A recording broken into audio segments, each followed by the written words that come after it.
தாளமா பாடுவான் மேலகைய வருவான் மேலங்கமும் போடுவான் சரஸ்வதி வருவான் சரஸ்வதி வருவான் அம்மா சங்கீதங்கள் பாடுவான்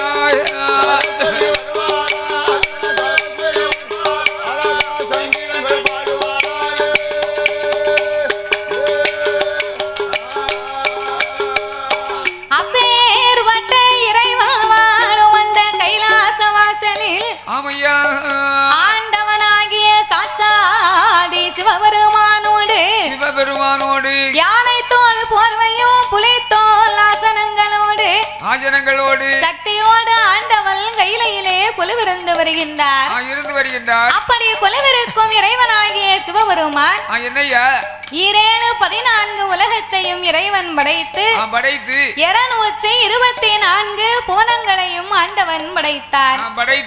7 சப்தா சாரங்களாகப்பட்ட கடல்களை படைத்து கல்லுக்குள் இருக்கும் தேரையும் தாயாரின் கருப்பையுக்குள் வாழும் சிசுவையும் முட்டைக்குள் உருவாகும் குஞ்சையும் ஆண்டவன் படைத்து ஓர் அறிவு முதல் 6 அறிவு படைத்த நாமலை போன்ற மானிட மனுக்களை படைத்தார். நாமலை எல்லாம் ஏன் படைத்தார், எதற்கு படைத்தார்? அதாவது மண் உலகிலே இந்த மனிதர்கள் எல்லோரும் நாமல் அனைவர்களுமே இப்பூமியிலே ஒற்றுமையாக வாழ வேண்டும் என்று நம்மளை படைத்தார். ஆனா உலகத்துல யார்கிட்ட ஒற்றுமை இருக்கு? ஒருவரிட்டுமே கிடையாது. ஆகையினால நாடு ஒற்றுமைப்படுத்தணும் சொன்னா ஒருவருக்கு ஒருவர் பொறாமை என்னைக்கு இருக்குமோ, பொறாமை இருக்க வரைக்கும் ஒற்றுமை என்னைக்குமே ஒன்று கூடாது. அதாவது ஆண்டவன் மனிதர்களை எல்லாம் ஒற்றுமையாக வாழ வேண்டும் என்றுதான் உலகத்தை படைத்தார். ஆனால் ஒற்றுமை என்பது இன்னைக்கு வேறு எங்கேயுமே கிடையாது. ஏனென்றால் ஒருவர் வாழ்வதை பார்த்து இன்னும் ஒருவர் பொறாமைப்பட்டு கொண்டே இருக்கிறோம். இன்னும் ஒருவர் வாழ்வதை பார்த்து மற்றொருவர் என்னைக்கு ஆனந்தப்படுகிறாரோ அன்னைக்கு தான் இந்த உலகத்திலே ஒற்றுமை என்பது வருமா? அப்போ இந்த மண் உலகிலே ஆண்டவன் மனிதர்களை படைத்து சிவனுடைய வடிவத்திலே சபை நிறைய அமர்ந்திருக்கிறார் பாருங்க.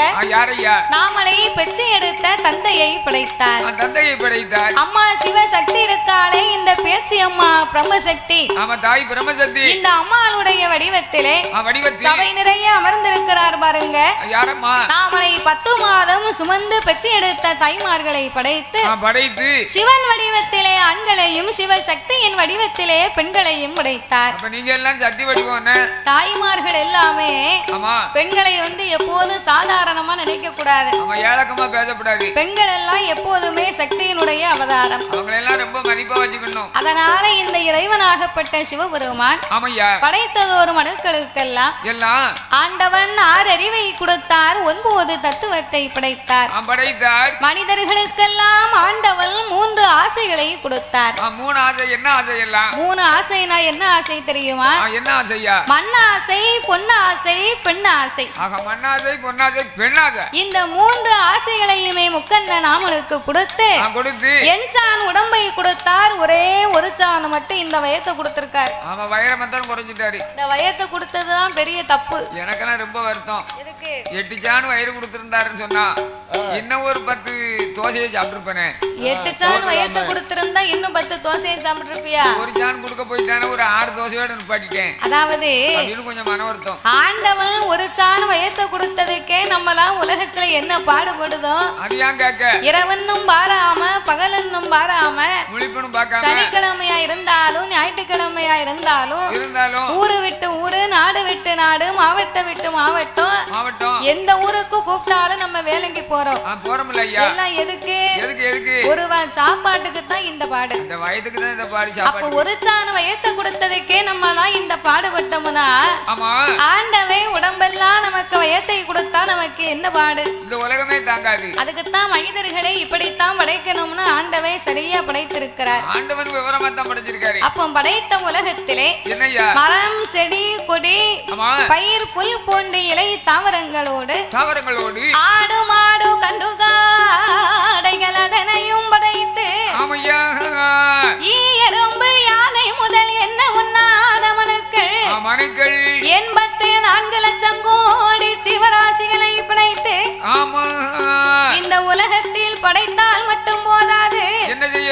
பட்டினி இல்லாமலே படியிழக்க வேண்டுமென்று ஆண்டவன் எவ்விதமாகவே படியிழந்து வருகின்றார். எவ்விதமாக நாளை நல்ல தினை எடுத்து நாளை நல்ல தினை எடுத்து நாளை நல்ல தினை எடுத்து தினை எடுத்து அவர் நாடு எங்கும் படியளந்தார் படியளந்தார் அவர் நாடு எங்கும் படியளந்தார் படியளந்தார் படியளந்தார்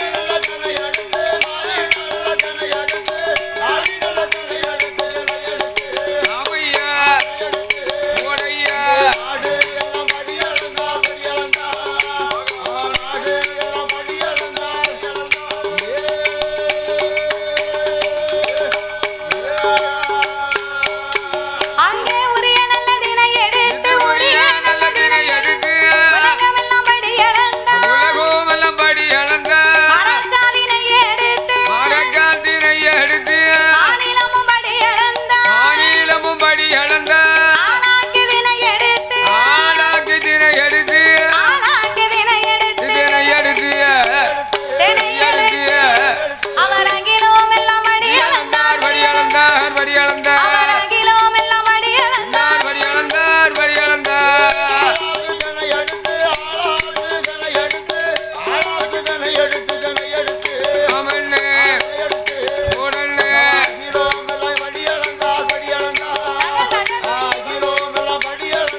தேவி ஆண்டவனுக்கு களைத்து வருவார் என்று களைப்பாரி கொடுத்தாள். இளைத்து வருவார் என்று இளைப்பாரி கொடுத்து படியிழந்த ஆண்டவனுக்கு பாலும் பழமும் கொடுத்தாளாம் அந்த பார்வதா தேவி.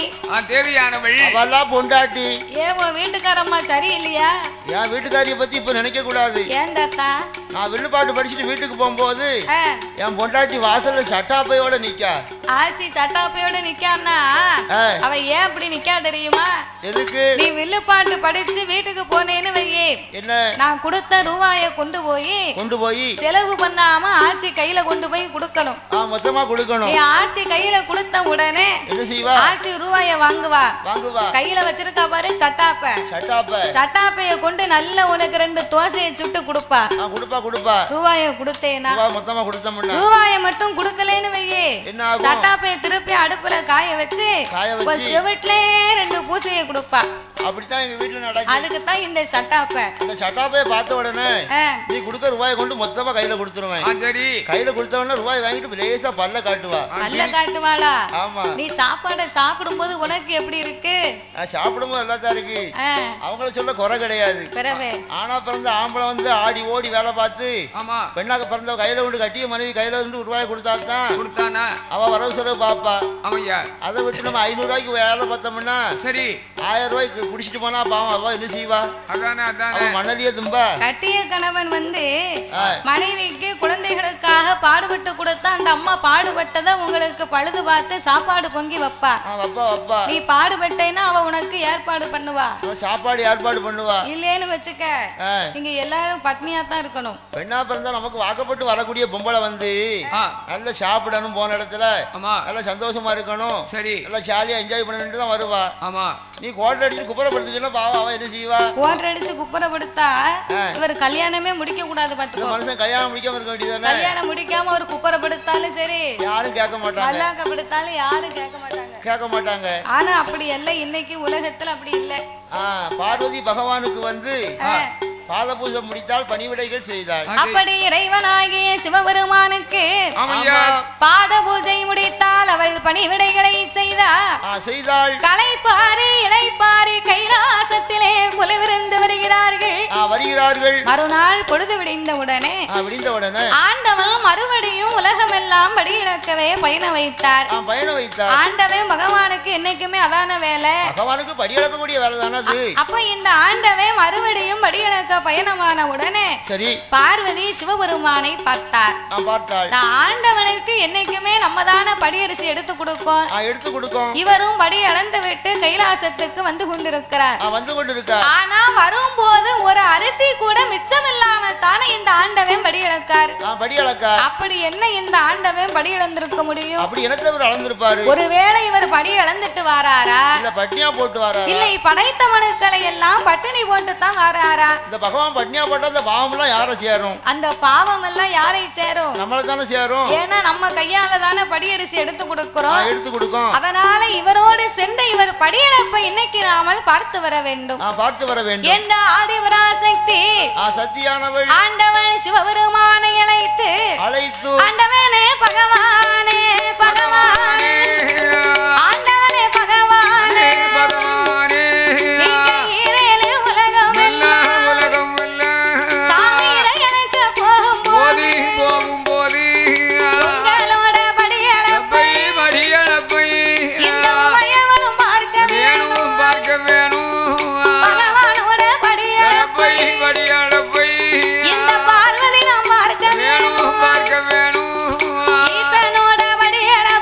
படியளப்பை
தான் போவேன். இன்றைக்கு நீ திடீர்னு என்னோடு வருகிறேன் என்று சொல்லுகிறாயே. சொல்லுகிறாயே பார்வதி. படியளக்கும் இடத்திற்கு உன்னை அழைத்து செல்வதனால எந்த குறையும் இல்லை, எந்த குற்றமும் இல்லை. அப்ப என்ன கூட்டிட்டு போங்க. உன்னை கூட்டிட்டு போனா நான் ஆண்டவன் உலகத்தை ஒரு விதமாக படைத்தாலும் உலக மக்களை எல்லாம் நாம் பலவிதமாகவே படைத்திருக்கிறேன் பார்வதி. பல விதம் என்றால் எப்படி பகவானே? ஒருவரை கூனாக படைத்திருப்பேன், இன்னும் ஒருவரை குருடாகவே படைத்திருப்பேன். குருடா படைத்திருப்பேன். குருடு, செவிடு, பேடு, நொண்டி, மூக்கரை.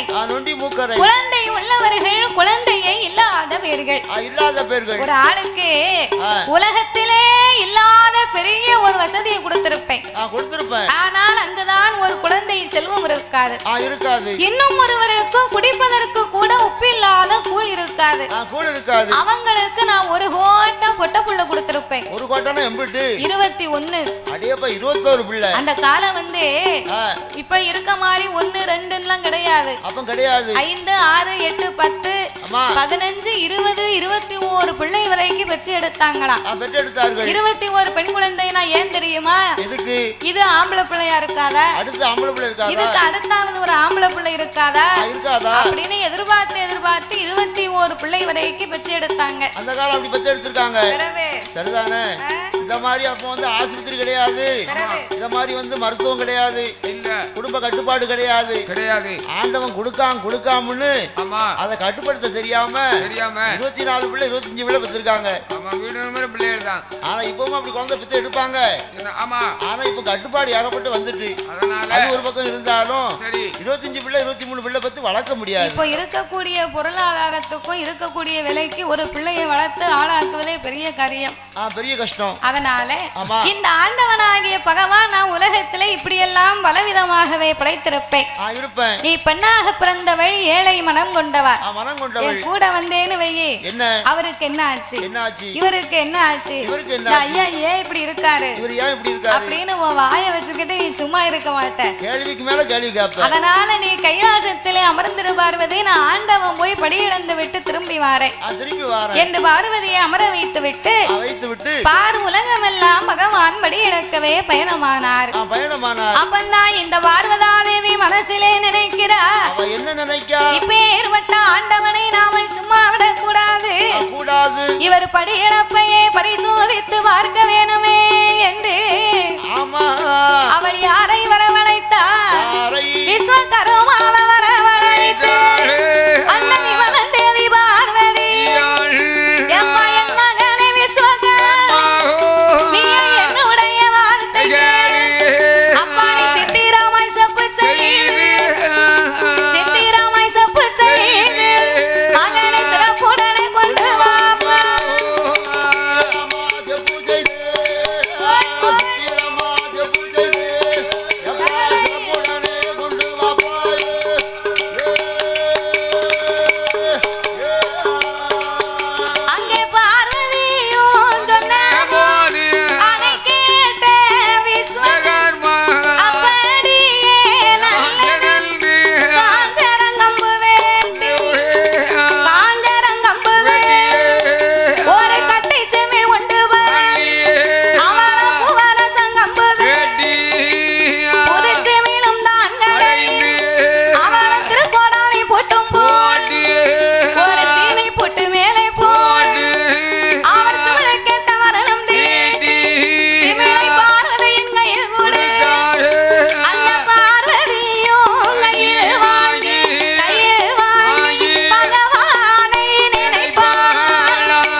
அவருக்கு தெரியாமல் ஏதாவது 2 உயிரை பிடிச்சு இந்த சிமுளுக்குள்ள நம்ம அடைக்கணும்.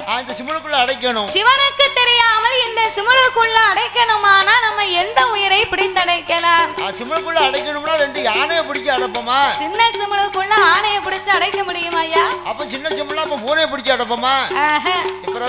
பூனையும் அடைக்க முடியாது. அடைக்க முடியாது இல்ல. சிறிய சிமிழ் இருப்பது ஒரு எலுமிச்சங்கனியினுடைய வடிவந்தான்.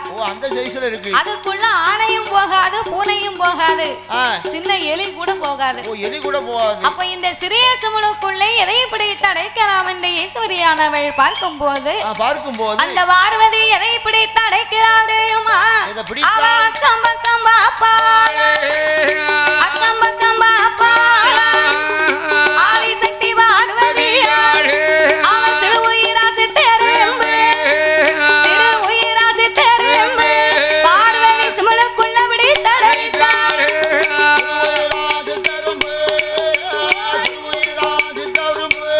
பார்வதி சிமிழுக்குள்ள பிடித்து அடைத்தாள்.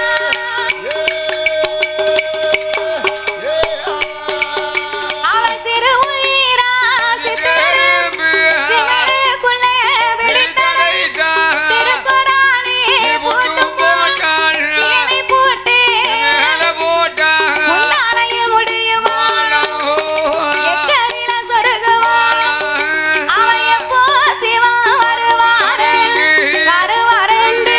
எதிர்பார்த்து இருப்பாள். பார்வதி எதிர்பார்த்து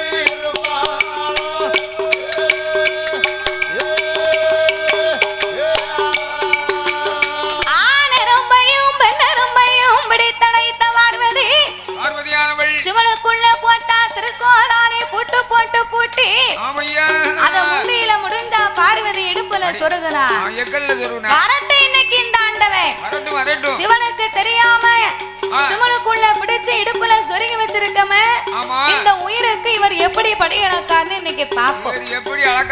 அப்படின்னு பார்வதி சிவபெருமான் வரக்கூடிய வழியிலே நீட்டிய கால் மடக்காமல் கவர்ந்த தலை நிமிராமல் உலைந்த கூந்தலை அள்ளி முடியாமல் அவள் கண்ணீரும் கவலையுமாயிருக்கிறாள் கண்ணந்தங்கை பார்வதி. என்னைக்குமே ஆண்டவை படியிழந்து வரப்போ பார்வதி இறைவன் வரும்போது சிரிச்ச முகம் ஸ்ரீதேவியா நிற்பா.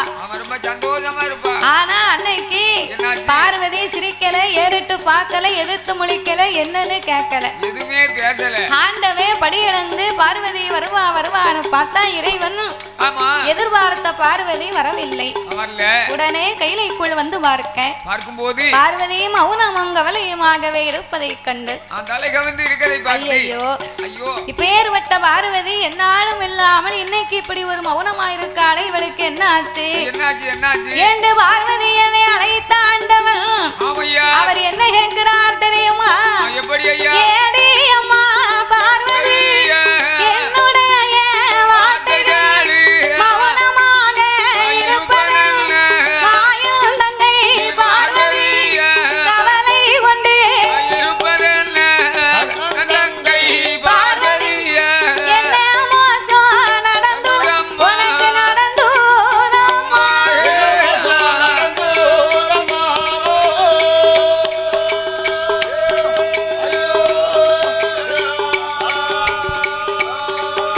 அடி ஈஸ்வரியே பார்வதி பார்வதி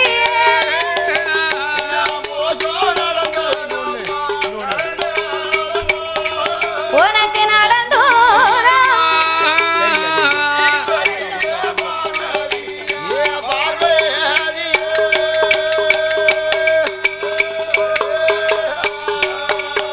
அடியை பார்வதா தேவி ஒரு நாளும் இல்லா திருநாளாக ஏனம்மா இப்படி மௌனமாயிருக்க? அடியை பார்வதி நான் வரும்போது சிரிச்ச முகம் ஸ்ரீதேவியா வாங்கன்னு கேப்ப, நீ வந்தனம் செய்வியம்மா. ஆனா இன்னைக்கு ஏன் இப்படி இருக்கிற? நான் சிவனார் இல்லா வேளையிலே சிவசக்திக்கு வந்த மாற்றம் என்ன? கடவுள் இல்லா வேளையிலே நீ கண்கலங்கி இருப்பதென்ன பார்வதி? இருப்பதென்ன பார்வதி?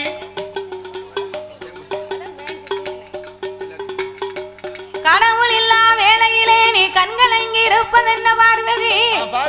சிவனார் இல்லா வேளையிலே சிவசக்திக்கு வந்த மாற்றம் என்ன?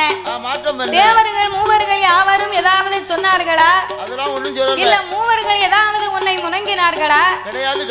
ஆண்டவா பரம்பொருளே, ஈரேழு உலகமெல்லாம் இறையளக்கும் இறைவனின் மனைவி அல்லவா நான்? அப்படி இருக்கும் போது உங்க அருளால எனக்கு ஒரு குறையுமே கிடையாது. எந்த குறையும் கிடையாது. பிறகு ஏண்டி இப்படி மௌனமா இருக்கிற? குறையா மூஞ்ச தூக்கிட்டு இருக்க? நீங்க காலையில போகும்போது படியிறக்க போறேன்னு என்ன விட்டு விட்டு போனீங்க. போனீங்க. போன இடத்திலே நீங்க எந்த உயிருக்கெல்லாம் படி இழந்து வந்தீங்க? இது என்ன புதுசா கேட்க பார்வதி? ஆமா, நீங்க படியிறக்க போனதை தானே கேட்க.